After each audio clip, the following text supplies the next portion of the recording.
Média et sur cette autre édition du débat panafricain de ce dimanche. Malabo, la capitale de la Guinée équatoriale, a été cette semaine le cadre, sinon le théâtre de la coopération Sud-Sud, avec le 3e sommet Amérique du Sud-Afrique. Et toujours en Afrique cette semaine, la prise d'otages au Cameroun, 7 Français pris en otage au Cameroun, a fait relancer au devant de l'actualité la question du terrorisme et surtout de l'insécurité dans le Sahel. En Tunisie, un Premier ministre jette l'éponge, un autre a été nommé pour résoudre la question d'un gouvernement technocrate, mais aussi un gouvernement où le politique ne veut pas être absent. Et puis en Égypte, interrogation sur les élections législatives.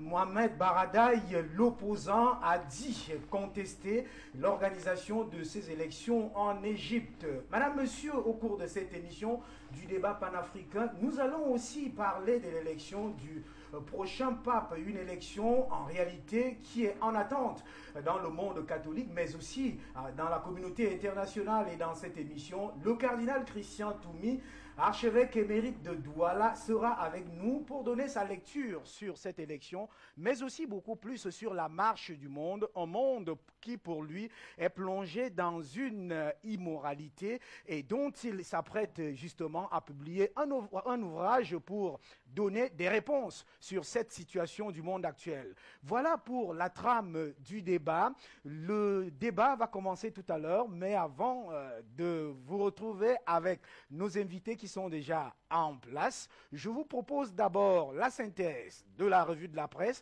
C'est avec Mohamed Bachir Ladan, lui il est en poste. On va se retrouver tout à l'heure après cette revue de la presse.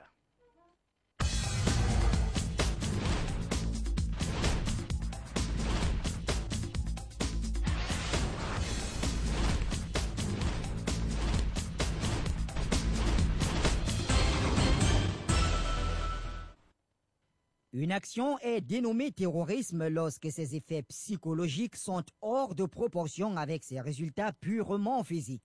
Raymond Aron. Bonjour Hubert, bonjour à tous les panélistes, bonjour l'Afrique et bonjour le monde. Et cette semaine, l'actualité africaine a été fortement marquée par la prise d'otages français au Cameroun. Le messager quotidien privé de l'Afrique en miniature rappelle qu'ils sont au nombre de 7 et ils ont été enlevés dans l'extrême nord du pays. C'était le mardi 19 février 2013. Après avoir annoncé leur libération jeudi, les autorités françaises, camerounaises et nigérianes multiplient les démentis, a constaté le messager qui parle d'une confusion sur le sort des otages français. La confusion était aussi à la une de Mutation qui s'est référée aux déclarations du ministre camerounais de la communication Issa Tiroma Bakari que je cite « Le gouvernement du Cameroun n'est pas informé que les otages ont été libérés ». Fin de citation.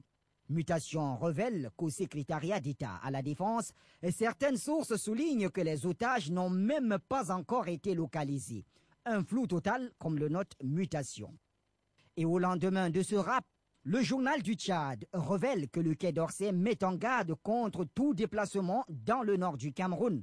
Sur son site, il est indiqué qu'il est formellement déconseillé de se rendre dans la province de l'extrême nord du Cameroun, des rives du lac Tchad au sud de Maroua et à la frontière avec le Nigeria. Le journal du Tchad déplore qu'une partie de son territoire soit aussi désormais déconseillé à son tour par le ministre des Affaires étrangères. Le Tchad et le Cameroun déconseillés par le MAE, sauf raison impérative. Et Guinée-Conakry Info de remarquer que la France est désormais sur tous les fronts. Après la Somalie et le Mali, la France, qui au début de la crise malienne était réticente à intervenir, est désormais sur tous les fronts, avec les enlèvements de ses ressortissants qui se multiplient sur le continent africain. Guinée-Conakry Info constate que l'interventionnisme français en Afrique pourrait s'éterniser. C'est du reste ce qui se murmure désormais dans certains couloirs de la diplomatie française. Guinée-Conakry Info souligne qu'alors que l'opération Serval est en cours au Mali, l'enlèvement des 7 Français est annoncé au Cameroun.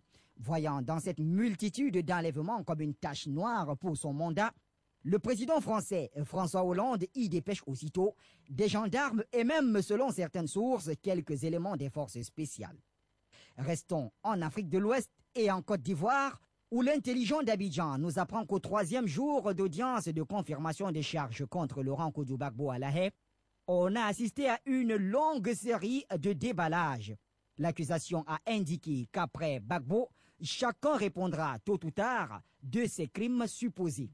Citant nommément Simone Gbagbo, l'épouse de l'ancien chef d'État, Charles Blé Goudé, Serge Kassi, Dibopieux, Doc Boblé et Mangou.